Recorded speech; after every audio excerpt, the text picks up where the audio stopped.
கர்த்தருடைய நாமம் மகிமைப்படுவதாக. ஆண்டவராகிய இயேசு கிறிஸ்து அந்த நாளிலே நமக்கு ஜீவனை கொடுத்து ஆயுசு நாட்களை கூட்டி கொடுத்து அவருடைய வார்த்தை கேட்கும்படியாய் தேவன் பாராட்டின அந்த கிருபைக்காய் நன்மைக்காய் கொடானை கொடி நன்றி செலுத்துவோம்.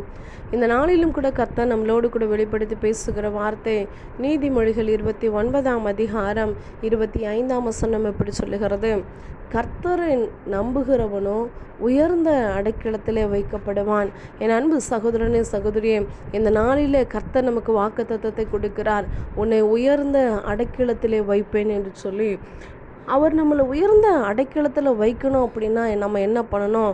யாரை கர்த்தர் உயர்ந்த அடைக்கலத்தில் வைப்பார் என்று சொல்லி பார்ப்போமானால், கர்த்தரை யார் நம்புகிறார்களோ, கர்த்தர் மேலே யார் விசுவாசமாக இருக்கிறார்களோ, கர்த்தரை மாத்திரம் யார் பற்றி கொள்ளுகிறார்களோ அவர்களுக்கு தான் கர்த்தர் உயர்ந்த அடைக்கலத்தில் வைக்க வல்லவராக இருக்கிறார். ஒருவேளை நம்ம நினைக்கலாம், நான் படிக்கிற இடத்துல, வேலை செய்கிற இடத்துல, ஊழியத்தின் பாதையில் எனக்கென்று ஒரு உயர்வான ஸ்தானம் இல்லை, நான் நான் எல்லாம் பண்ணுறேன், ஆனால் எனக்கென்று உயர்வான ஸ்தானம் இல்லை, உயர்வான இடம் இல்லை அப்படின்னு சொல்லி ஒருவேளை நினைக்கலாம். அதுக்கு காரணம் கர்த்தர் மேல் நம்பிக்கையாக இல்லாமல் இருக்கிறதற்கு. ஆனால் இன்றைக்கி கர்த்தர் வெளிப்படுத்துகிறார், கர்த்தரை மாத்திரம் நம்பும் பொழுது, கர்த்தரை மாத்திரம் விசுவாசிக்கும் பொழுது, யார் அப்படி கர்த்தரை நம்புகிறார்களோ அவர்களை தான் கர்த்தர் உயர்ந்த அடைக்கலத்தில் வைக்க வல்லவராக இருக்கிறார். நம்ம ஜெபிக்கலாம், நம்ம சபைக்கு போகலாம், காணிக்க கொடுக்கலாம், எல்லாம் பண்ணலாம். ஆனால் நம்மளுடைய நம்பிக்கை யார் மேலே இருக்கிறது? நம்மளுடைய விசுவாசம் யார் மேலே இருக்கிறது? வேதம் சொல்லுகிறது, கர்த்தர் மேல் நம்பிக்கை வைத்து கர்த்தரை தன் நம்பிக்கையாய் கொண்டிருக்கிற மனுஷன் பாக்கியவான் என்று சொல்லி பார்க்கிறோம். இன்னைக்கு யாரெல்லாம் கர்த்தரை மாத்திரம் நம்புகிறார்களோ அவர்களை கர்த்தர் உயர்ந்த அடைக்கலத்தில் வைக்க வல்லவராக இருக்கிறார். யோபு சொல்லுகிறதை பார்க்கிறோம்.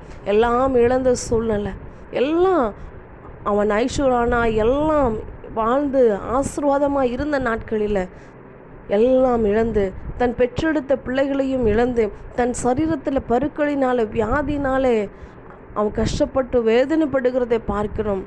தன்னுடைய மனைவியும் தூஷிக்கிறதை, அவமானமாய் பேசுகிறதை பார்க்கிறோம். ஆனால் யோபு சொல்லுகிறதை பார்க்கிறோம், எல்லா சூழ்நிலையிலும் அவருடைய வாயிலிருந்து கூட அவர் பாவம் செய்யவில்லை. அவர் கர்த்தரை மாத்திரம் சொல்லுகிறார், என்னை கொன்று போட்டாலும் நான் அவர் பேரில் நம்பிக்கையாக இருப்பேன். அந்த நம்பிக்கையாக இருந்ததுனால தான் யோபு ஆண்டவர் மேலே விசுவாசமாய் நீதிமானாய் உத்தமனாய் இருந்ததுனால தான் அந்த நம்பிக்கை எல்லாம் இருக்கும்போது நம்பிக்கை அல்ல, சுகபோகமாய் வாழும்போது நம்பிக்கை அல்ல, உயர்வான ஸ்தானத்தில் இருக்கும்போது நம்பிக்கை அல்ல, எல்லாம் இருந்து எல்லாம் அழிந்து போன நிலைமை, வியாதியின் நிலைமை, துன்பத்தின் நிலைமை, பாடுகளின் மத்தியில், எல்லா சூழ்நிலைகள் அவமானத்தின் மத்தியிலும் அவர் சொல்லுகிற காரியம், என்னை கொன்று போட்டாலும் நான் அவர் பேரில் நம்பிக்கையாக இருப்பேன். அப்படி கர்த்தர் மேலே நம்பிக்கையாக இருந்ததுனால தான் இழந்து போன எல்லாவற்றையும் கர்த்தர் திருப்பி இரட்டத்தனையாய் கொடுத்தார். என் அன்பு சகோதரனே சகோதரியா, உங்களையும் என்னையும் இன்னைக்கு கர்த்தர் உயர்ந்த அடைக்கலத்தில் வைக்க அவர் வல்லவராக இருக்கிறார். அப்படி உயர்ந்த அடைக்கலத்தில் நம்மளை வைக்கணும் அப்படின்னா நம்ம என்ன பண்ணணும் அப்படின்னா, கர்த்தரை மாத்திரம்தான் நம்பணும். யோசேப்பை பார்க்கிறோம், தன் சகோதரர்களை நம்பினான், தன் கூட பிறந்த உறவுகளை நம்பினான். ஆனால் தன் கூட பிறந்த சகோதரர்கள் குழியில் தள்ளினாங்க, விற்று போட்டாங்க. எல்லா சூழ்நிலையிலையும் யோசேப்போடு கூட கர்த்தர் இருந்தார்.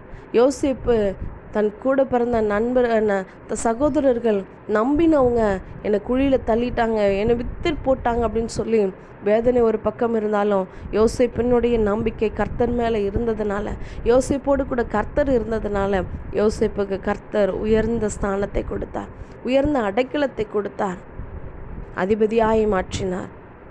நீங்களும் நானும் இன்றைக்கி நம்பும் பொழுது, நம்ம படிக்கிற இடத்துல, வேலை செய்கிற இடத்துல, ஊழியத்தின் பாதையில் கர்த்தர் உயர்ந்த அடைக்கலத்தை கொடுக்க அவர் வல்லவராக இருக்கிறார். ஆமென்.